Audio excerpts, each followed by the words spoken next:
She went back to the road, a bag of powder in her hand. Tahoe started to follow. She ordered him to go with Dane. "I think she wants to hide our trail," Dane told the dog. She led the pack pony and the others followed obediently. But why? The monster, what's her name? Zane and Bitterclaws? Can she see in the dark? Apart from revenge, why follow us? She glanced at the hawk. Meeting his eyes directly still made her head spin. Not for you, surely. The bird just shuddered. The shed was big, with 3 walls to keep out the wind. Moreover, it had a fire pit inside and a well outside. With relief, she freed the ponies, watered them, and fed them grain from the extra stores. Tahoe had brought in 3 rabbits that afternoon. As soon as the fire was going, Dane skinned and gutted them. 2 went on the spit for her and Onawa. Tahoe got half of the third. Cutting strips from the remaining half, she offered it to her patient. He turned his head away. Perhaps he hadn't gotten the scent. Dane waved it in front of him. Again he turned his head aside. She sniffed the meat. It was no different from what Tahoe crunched so happily nearby. She laid it on the pack in front of the bird, having moved his travel arrangements to the floor of the shed. The hawk picked the morsel up in his beak and threw it away. Getting the rejected meat, she offered it to Tahoe. The dog ate it and returned to his bones. Planting her hands on her hips, Dane scowled at the bird. She'd heard of captive animals refusing to eat, but such a thing had never happened to her. "There is many a hawk who would be happy for a nice bit of rabbit," she told him, not even realizing she sounded like her ma. "Now I'll give you another piece. Don't you go throwing that away, for I won't give you any more." She offered a fresh strip to the bird, who sniffed it and turned his head. She placed it before him, and he threw it to Tahoe. "He won't eat," she told Onawa when the Khmer joined them. "What's the matter with him? I never had an animal that wouldn't eat for me." The woman crouched near the hawk, her gray-green eyes puzzled. "Let me try. Maybe it's 'cause he doesn't know you." "I've fed plenty of animals that never met me first," Dane snapped, cutting another strip of meat for Onawa. The hawk refused it as well. Onawa scratched her head. Try cooked meat. I have to ward this place. There are armed men all over the road searching." She walked outside the shed. "For us?" Dane asked. Onawa shook her head and began the now familiar spell. "Not for you, surely," the girl whispered to the hawk. Cutting meat off the spit, she cooled it with water and offered it to her patient. He sniffed it for a while, but refused it in the end. "Maybe he's sick," Onawa suggested as she ate. "I broke my collarbone once, and I was queasy for a day or 2. "That shock." Dane rested her chin on her knees. "I suppose that might be it." "He's not just any creature." Onawa finished her meal. "He may be a little strange to care for, Dane. Just do your best, please." The girl awoke in the night to hear a quiet murmur. Peeking with a half-closed eye, she saw that Onawa sat with the hawk, talking softly to him. "And Ma said I was fair foolish with animals," she thought. Rolling over, she went back to sleep. They moved on in the morning. Searchers passed them on the road, men on horseback and men afoot, but none appeared to see the bird riding in state on pony-back. "I can't throw fire or heal," Onawa told Dane, "but when I hide a thing, it stays hidden." For 3 days they pushed on. The hawk's eyes still would not focus, and his balance was poor. After some debate with herself, Dane lightly bound his claws to the pack he rested on.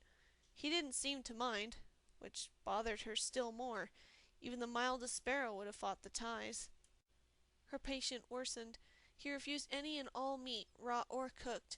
Their 3rd day together she offered him raw egg and then cheese. He ate both to her joy, but vomited it up later. That night she woke to hear Onawa chanting a spell over him, but it didn't seem to help. The Khmer still talked to him about human things, road conditions, the fair in Krea, the doings of the Queen's riders. Once, after meeting the bird's eyes, Dane walked into a ditch. Another time she fell over her own feet. After that she avoided his gaze and resented it. Why couldn't she look at this bird? And why did she not feel connected to him, as she felt with other creatures? His wing did not heal. The 4th night she stayed up with him, coaxing water mixed with honey into his beak. It did no good. The fever she had fought to prevent set in and began to climb. She woke Onawa sometime after midnight. "He's going to die. Not today. Tomorrow, maybe. I hate losing one I've nursed." To her shame she felt tears on her cheeks and wiped them away with an impatient hand. He's not right. He's not like any other bird I ever met, and I can't fix him. Can we stop at a village or a town and find a sorcerer who might. Anua shook her head. Out of the question. When Dane opened her mouth to argue, the woman said, There are reasons. Important ones. She tugged at her lip and came to a decision. All right, get some rest. I'm calling for help. Horse Lord's willing. Somebody will be in range. Dane was too exhausted to protest or ask questions. It was hard even to crawl into her bedroll. The last thing she saw was Anua kneeling before a fire that now burned scarlet, hands palm up in a summoning. She slept until dawn, and Anua greeted her cheerfully. I got lucky. Help was closer than I thought. Eat something and you might want to wash up. There's a bathing pool behind that hill. There'll be here around noon.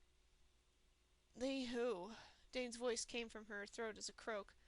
Anua shook her head. Wonderful. More secrets. My favorite. Dane muttered grumpily as she found towels and soap.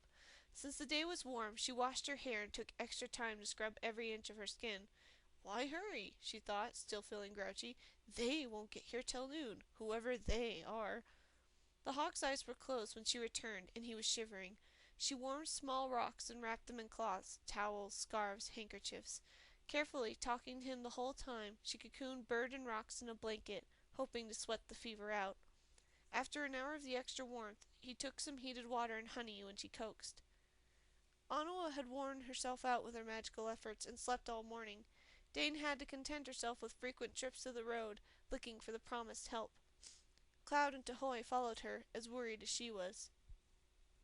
The sun was at its height, covered by thickening clouds, when she saw movement to the east. She raced back to camp. Anua, there are people coming! The Khmer grabbed her bow and arrows. Dane got hers. They went to the road to wait. It wasn't long before Anua said, It's my friends. The ones in white are in the king's own. They answered directly to King Jonathan. Dane gaped at the company that approached. Mail-clad warriors on beautiful horses rode in 4 rows, their white hooded capes flapping grandly at their backs. The earth shook with the pounding of their steeds' hoofs. Before them came a standard-bearer, his flag a silver blade and crown on a royal blue field. Beside him was a full knight in gold-washed mail, his gold helm mirror bright. He bore a lance. On his left arm was a red shield, with a device like a gold cat rearing on its hind paws.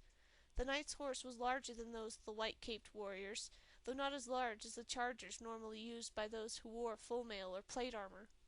It was as gold as the cat on the knight's shield, with a black mane and tail. Together the company made a picture out of legends. Oh, glory, whispered Dane. Reaching Anua, the knight halted the warriors with a raised hand. His horse refused to stop, and walked up to butt his head against Dane's chest. You beauty, she whispered, running her hand along his mane. Oh, you pretty, pretty thing. Laughing, Anua went to the war horse's head and gently made him back up. The knight peered down at the Khmer through his open visor. Are you camped here? Anua nodded, and he turned to his company. Hakim, this is it. A brown man in the front rank of the white-caped riders nodded and called out instructions. The result was instant activity. Men dismounted, giving their reins over to a few of their number, while others removed packs from their mounts and from the spares.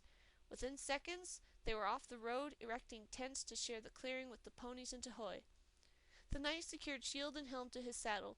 Dismounting, he gave the reins to one of the others, then stripped amethyst-decorated gauntlets from his hands.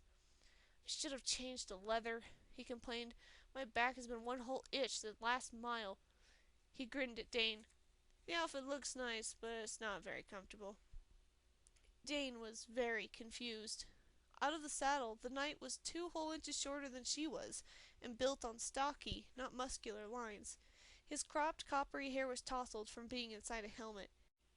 Amethyst winked at his earlobes, stones that matched the color of his eyes. My wits have gone begging, Anua said. Dane, this is Sir Alana of Pirate Swoop and Allow, the king's champion. Alana, this is Dane. Wait till you see what she can do with animals. Dane stared at the hand offered her, then into purple eyes. The champion? The knight they call the lioness?